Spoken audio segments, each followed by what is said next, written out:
El Tren de Aragua extendió otro de sus tentáculos hasta Perú. Esta organización delictiva se ha dedicado a extorsionar, asesinar, robar y ha puesto en jaque la seguridad del país. En este espacio no se promueve la violencia, ni se hace apología al delito. Se recomienda discreción. Bueno, Perú fue uno de los primeros países latinoamericanos donde llegó el Tren de Aragua. Hay que recordar que hace unos años detuvieron a una célula de esta banda venezolana intentando asaltar una entidad bancaria. Nos relata Luis Isquiel, abogado especialista en ciencias penales, derecho procesal constitucional y docente de criminología de la Universidad Central de Venezuela. Las autoridades lograron detectar a una célula del Tren de Aragua denominada Los Malditos del Tren de Aragua, con delitos como robo y extorsión en algunas zonas del país, capturando a alias Catire, jefe de la célula, y otros miembros. Para mí sí. ¿A quién mataste? No problemas míos. ¿A quién? ¿Pues a quién mataste? Bueno, problemas míos, pues.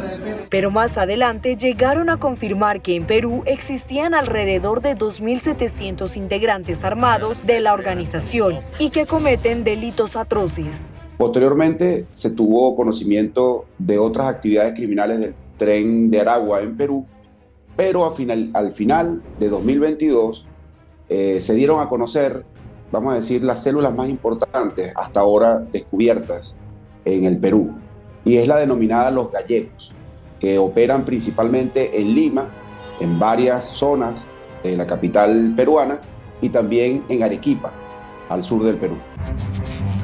Por su expansión se conoce a qué se dedica específicamente esta organización en Latinoamérica: microtráfico, asesinatos, entre otros delitos. Sin embargo, podría decirse que su principal negocio en Perú es la extorsión a las trabajadoras sexuales. Allí se dedican principalmente a extorsionar prostitutas, a la trata de personas, al microtráfico, a la extorsión.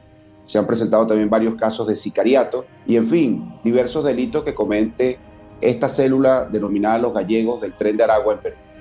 Te están pasando aceite por culpa tuya. Vieron en el negocio la posibilidad de alianzas para incluso convencer a mujeres de otros países para trabajar en Perú y así poder ampliar aún más esta renta criminal que les deja un poco más de $78.000 al mes al Tren de Aragua. Sí, el Tren de Aragua tiene gran facilidad para diversificar su portafolio criminal. Es decir, no están solamente dedicados a uno o a dos tipos de delitos, sino que se pueden adaptar a cada ciudad, a cada país latinoamericano al que llegan. En el caso del Perú, se entiende que se han dedicado principalmente a la trata de personas, a extorsionar prostitutas, principalmente en Lima y también en Arequipa. Células como la de Los Gallegos se encargan del trabajo nocturno de las mujeres y se han apoderado de las zonas específicas, teniendo incluso alianzas con los dueños de los hostales para sembrar terror en las mujeres que no cumplan con las cuotas semanales. Controlan diversas zonas, allí les cobran una especie de impuesto delictivo a las prostitutas para poder trabajar allí en esta zona, y a las que se niegan al pago de esta extorsión, muchas veces las llegan a matar. En febrero de 2022, por ejemplo, aparecieron 2 ciudadanas ecuatorianas, aparentemente dedicadas a la prostitución, que habían sido extorsionadas por esta célula Los Gallegos del Tren de Aragua y, por negarse a pagar, al parecer las asesinaron. Esto señala un apartado extraído del medio El Comercio Perú. Se ha encontrado armas, droga, libreta de apuntes con nombres de mujeres y montos de dinero, e inclusive se pudo leer la palabra mátala, como si fuera una orden.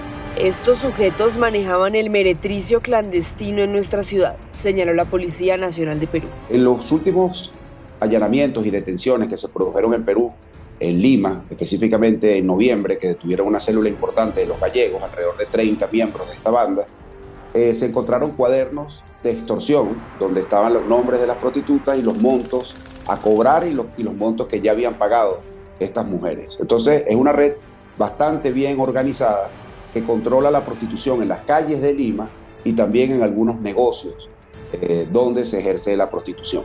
En palabras de Luis, el Tren de Aragua es una de las organizaciones criminales con más facilidad de adaptarse al contexto criminal de la ciudad a la que emigran. Que si me iba a robar un banco, sí me lo iba a robar. ¿Pero por qué? Porque me secuestraron a mi mujer y a mi hija. Lo cierto es que la banda del Tren de Aragua tiene una característica principal. Ellos se imponen a través de la violencia criminal. Para ello utilizan armas de fuego muy potentes, granadas, ametralladoras, fusiles, que logran llevar hasta estas ciudades o países latinoamericanos y no tienen, vamos a decir, dudas en ejercer la violencia contra rivales delictivos para controlar zonas, para controlar calles y para controlar economías criminales a las ciudades y los países donde llegan. Por último, queremos preguntarte, ¿crees tú que organizaciones como la del Tren de Aragua lograrían dominar por completo las rentas criminales en Sudamérica? Déjanos tu respuesta en la caja de comentarios. Si te pareció interesante este contenido, dale like y suscríbete a nuestro canal, activando la campanita de notificaciones y visita nuestra página web www.impactomundo.com para más contenido de impacto.